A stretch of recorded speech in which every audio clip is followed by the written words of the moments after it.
have to wait until life smashes you to pieces to find out whether or not you're resilient.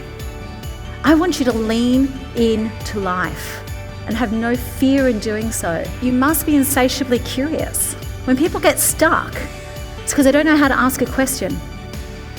It's almost like with the human condition, we've been wired to believe that when I say, oh, I don't know, we take that to mean I will never know. When you don't know, that's the first thing you should say to yourself is, but what if I did know? Start asking questions, get curious about life.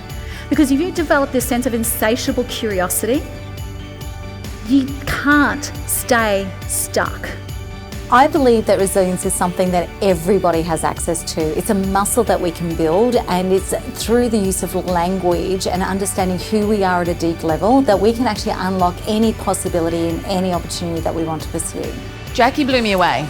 Her keynote was astounding, very moving. Her story is so universally applicable, and the way that she delivers it is just so brilliant, so simple and so credible.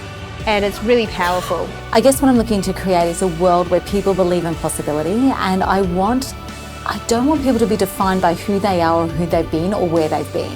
I want them to be able to understand that there's a way and a strategy and a process of moving from where they are now to where they want to be.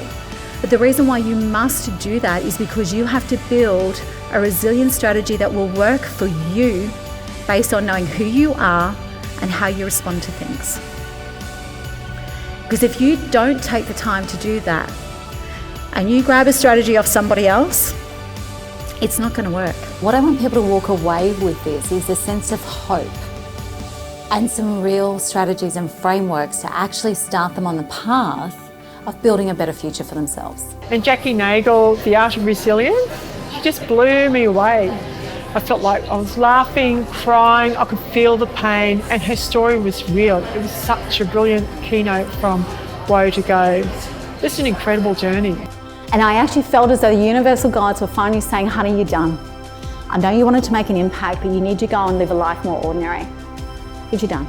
Today, she just opened up the door and went so beautifully deep, but in such a humble way, and there was a lot of wisdom and a lot of truths that you can take home. I've literally just come out of listening to Jacqueline Nagle, and oh my God, it is the best keynote I've ever heard delivered on a stage. So impactful, so powerful, emotional at times. I've quite literally got goosebumps all over my body.